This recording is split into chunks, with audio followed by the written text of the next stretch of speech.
आप सभी को पीसी शर्मा का नमस्कार और info.com न्यूज़ में स्वागत। आपको मालूम होगा कि 15 फरवरी को पटना के गांधी मैदान में भाकपा माले की रैली प्रस्तावित है। इसमें बहुत से दलों के लोगों के शामिल होने की संभावना है। हमारे साथ भाकपा माले के राष्ट्रीय पोलित ब्यूरो के सदस्य श्री धीरेन्द्र झा जी हैं और इनसे हम जानेंगे कि रैली की क्या क्या तैयारी है और रैली का क्या उद्देश्य है। जी सर, बताइए जाए रैली का क्या उद्देश्य है। 15 फरवरी को गांधी मैदान में भाकपा माले की ओर से लोकतंत्र बचाओ देश बचाओ रैली है और इस रैली में संपूर्ण बिहार के सभी 38 जिलों से लाखों की संख्या में लोग हिस्सा लेंगे और मुझे लगता है कि इस दौर की पटना की ये सबसे बड़ी रैली होगी। इस रैली के माध्यम से संपूर्ण देश में संविधान लोकतंत्र पर जो भाजपा सरकार के जरिए हमले हो रहे हैं, लोकतांत्रिक संस्थाओं को कुचला जा रहा है, यहाँ तक कि न्यायपालिका पर भी दबाव बनाया जा रहा है।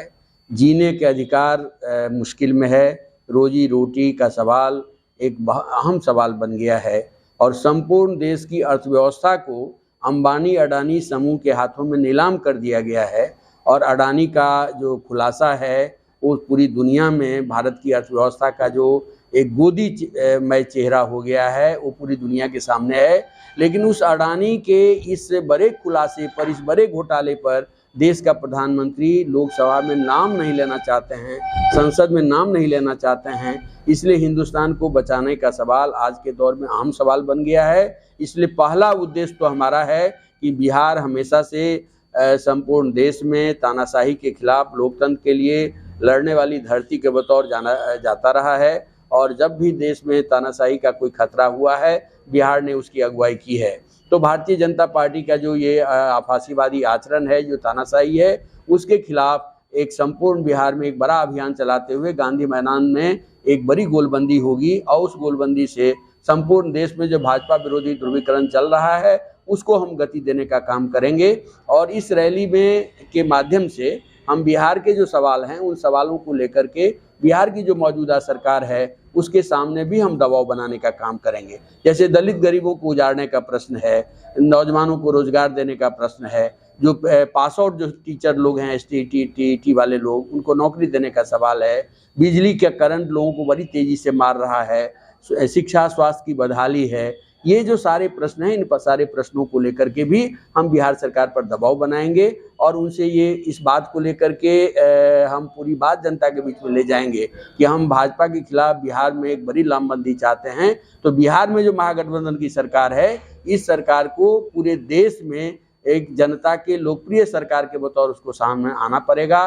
पुलिस दमन का मामला हो या पुलिसिया नंगा नाच हो या अफसरशाही का नंगा नाच हो, इसके खिलाफ जो जनता का प्रतिवाद है उस जनता के प्रतिवाद को सुनने में बिहार सरकार को संवेदनशील बनना पड़ेगा, सहज बनना पड़ेगा। इन प्रश्नों को भी हम अपने रैली के माध्यम से उठाएंगे। जी, आपने कहा जब से मोदी जी की सरकार बनी है 2014 से, तब से विभिन्न विपक्षी पार्टियों के द्वारा कहा जा रहा है कि लोकतंत्र खतरे में है और राष्ट्र खतरे में है, लेकिन किसी भी पार्टी ने कोई ठोस कदम जो है नहीं उठाया।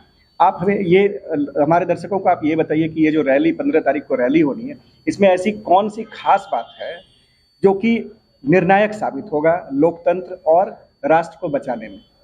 देखिए, ये बिहार की धरती है, सिंहासन खाली करो कि जनता आती है। दिनकर की ये पंक्ति एक समय संपूर्ण देश में धूम मचाया था। इंदिरा गांधी के तानाशाही आपातकाल की स्थिति थी और एक बार फिर वो नारा बिहार के गांधी मैदान से गूंजेगा। दिनकर का वो नारा संपूर्ण देश का नारा बनेगा कि सिंहासन खाली करो कि जनता आती है। क्योंकि संपूर्ण देश में 2 करोड़ लोगों को रोजगार देने की बात थी प्रति वर्ष, लेकिन रोजगार देने के बदले 16 करोड़ से ज्यादा लोगों की नौकरी नोटबंदी के समय चली गई, कोरोना काल में चला गया। संपूर्ण देश में 45 वर्षों में इतनी बड़ी बेरोजगारी कभी नहीं पैदा हुई थी, इतनी बड़ी महंगाई कभी हिंदुस्तान में नहीं सामने आया था। उसी तरह से देश की लोकतांत्रिक संस्थाओं को, ED हो, CBI हो, तमाम संस्थाओं को, चुनाव आयोग हो, तमाम संस्थाओं को मोदी सरकार ने हाईजैक कर लिया है। उसके भीतर जो लोकतांत्रिक प्रक्रिया थी उसको कमज़ोर किया जा रहा है। यहाँ तक कि ये हिंदुस्तान के इतिहास में शायद पहली घटना है कि हिंदुस्तान का लॉ मिनिस्टर जो है सुप्रीम कोर्ट के खिलाफ बयान दे रहा है। तो हिंदुस्तान में कहीं अभिव्यक्ति की स्वतंत्रता खतरे में है। कोई पत्रकार एक रिपोर्ट लिखता है, उस पत्रकार को जेल भेज दिया जाता है। कोई पत्रकार एक कवर करता है, उसको जेल भेज दिया जाता है। और गोदी मीडिया के पत्रकारों को छोड़ करके जो भी जनता के लिए पत्रकारिता कर रहे हैं, देश के लिए पत्रकारिता कर रहे हैं, उन तमाम लोगों पर हमले हो रहे हैं, उनको जेल भेजा जा रहा है, उन पर मुकदमा किया जा रहा है। तो लोकतंत्र, मेरे ख्याल से हिंदुस्तान का लोकतंत्र बहुत ही एक नाजुक स्थिति में पहुंच गया है। यदि आज के दौर में लोकतंत्र बचाने की मुहिम तेज नहीं होगी तो लोकतंत्र नहीं बचेगा और देश नहीं बचेगा। और मैं इस बात को इसलिए भी कह रहा हूं कि आज़ादी के बाद, आज़ादी के आंदोलन के क्रम में भारत का संविधान सभा गठित हुआ। 2 साल 11 महीना 18 दिनों तक संविधान सभा में बहस होती रही और उस बहस के आधार पर बाबा साहब अम्बेडकर ने इस बात को रेखांकित किया था कि मैंने ये जो आरएसएस के लोग हैं, ऐसे लोग जब सत्ता के केंद्र में आ जाएंगे तो वो दिन भारत की जनता के लिए विपत्ति का दिन होगा, महाविपत्ति का दिन होगा। वही एक दिन हिंदुस्तान के सामने है और तमाम तरह से घनघोर अंधकार की स्थिति बनाई जा रही है। कोई सही बात आप कहोगे, आप पटना में मैं कोई बात बोल रहा हूँ, असम की पुलिस आकर के हमको गिरफ्तार कर लेगी।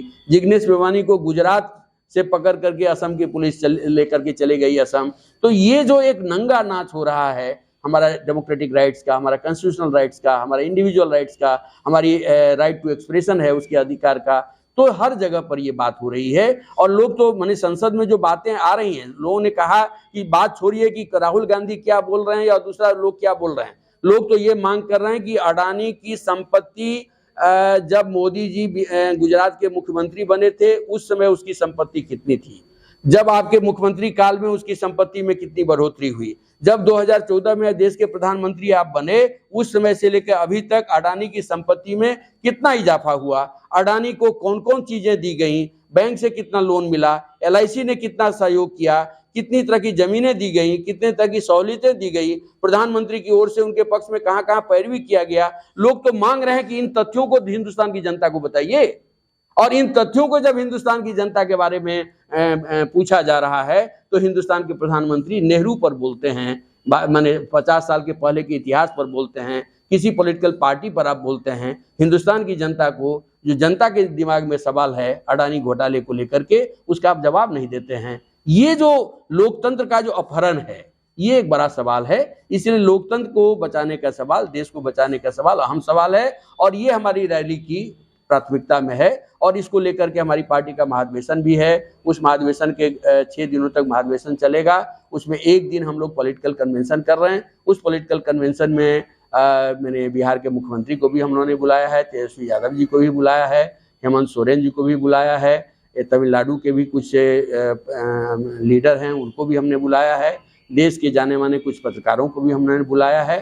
तो वहाँ से माने भाजपा विरोधी ध्रुवीकरण को कैसे मजबूत किया जाए, लोकतंत्र को बचाने की मुहिम को कैसे मजबूत किया जाए। ये जयप्रकाश जी की धरती है, कर्पूरी जी की धरती है, जिन्होंने आपातकाल के खिलाफ एक बड़ी लड़ाई यहाँ लड़ी थी। तो ये एक बड़ा ध्रुवीकरण का केंद्र बिहार बने, ये इस दिशा में हमारी कोशिश है। और इसमें हम तमाम लोगों को इनवाइट करना चाह रहे हैं, तमाम लोगों को सामने ले आना चाह रहे हैं, ताकि बिहार एक बार फिर मोदी के तानाशाही के खात्मे का आंदोलन का एक बड़ा केंद्र बने। एक अंतिम सवाल और बिहार से जुड़ा हुआ सवाल, बिहार की सरकार में आप भी हिस्सेदार हैं और आपने कहा कि बिहार सरकार के कार्यकाल से आप जो है नाखुश हैं और इस मुद्दों को भी आप उस अधिवेशन में उठाएंगे, रैली में उठाएंगे। तो आपको लगता है कि जिनको आपने इनवाइट किया है, महागठबंधन की सरकार के अन्य घटक दलों को इनवाइट किया और भी लोगों को, वो आपके रैली का और महाधिवेशन का हिस्सा बनेंगे? देखिए, ये महागठबंधन की बिहार में सरकार है। महागठबंधन की सरकार को बनाने में हमारी पार्टी की अहम भूमिका है। भाजपा को सत्ता से बाहर करने में हमारी पार्टी की मजबूत पहल रही है। बल्कि दीपांकर जी ने 5 जून को बापू सभागार में जो बड़ी विपक्ष की मीटिंग हो रही थी, उसमें दीपांकर जी ने इस बात का आह्वान किया था, भाकपा माले के महासचिव, कि देश को बचाने के लिए, संविधान को बचाने के लिए नीतीश जी को भाजपा का दामन छोड़ना चाहिए और जनता का जो गठबंधन बन रहा है उसका हिस्सा बनना चाहिए। इसलिए हम उस गठबंधन के हिस्सा हैं। भाजपा विरोधी संघर्ष को कैसे व्यापक आयाम दिया जाए, इसके प्रति हम प्रतिबद्ध हैं और उस आंदोलन के हम अग्रणी मोर्चे पर खड़े सिपाही हैं। लेकिन बिहार में जो सरकार बनी है उस सरकार को जनता के सवालों के प्रति जो प्रतिबद्धता है उस प्रतिबद्धता के प्रति पर कायम रहना पड़ेगा। जनता के जो सवाल हैं उन सवालों को लेकर के बिहार सरकार पर हम दबाव बनाते हैं, बनाते रहेंगे, क्योंकि हमारी प्रतिबद्धता जनता के सवालों के प्रति है। जिन सवालों को लेकर के महागठबंधन में हम लोगों ने मोर्चा बनाया था, महागठबंधन का घोषणा पत्र जारी हुआ था कि सब गरीब को किसी को गुजारा नहीं जाएगा बिना वैकल्पिक आवास के, सबको रहने के लिए एक छत मिलेगा, एक छोटी सी जमीन का टुकड़ा मिलेगा, सबको बच्चे पढ़ने की गारंटी होगी, स्वास्थ्य की गारंटी होगी, गरीबों को बिजली का करंट नहीं लगेगा, दिल्ली पंजाब के तर्ज पर यहाँ के गरीबों को भी मुफ्त बिजली मिलेगी। ये जो शिक्षा स्वास्थ्य की जो बदहाली का सवाल है, रोजगार देने की जो बात है, ये सारे सवाल जनता के सवाल हैं। हम जनता के सवालों के प्रति प्रतिबद्ध हैं और उन सवालों को लेकर अपने ही सरकार पर हम दबाव बनाने का काम जारी रखे हुए हैं और जारी रखेंगे और रैली में भी ये सवाल गूंजेगा। चलिए, बहुत बहुत धन्यवाद। ये थे हमारे साथ धीरेन्द्र झा जी, जो कि नेशनल पॉलिट ब्यूरो के सदस्य हैं, और इन्होंने बताया कि कैसे इनकी जो 15 फरवरी की प्रस्तावित रैली है ये लोकतंत्र को और राष्ट्र को बचाने में बिल्कुल ठोस फॉर्मूला लेकर के जो आएगी।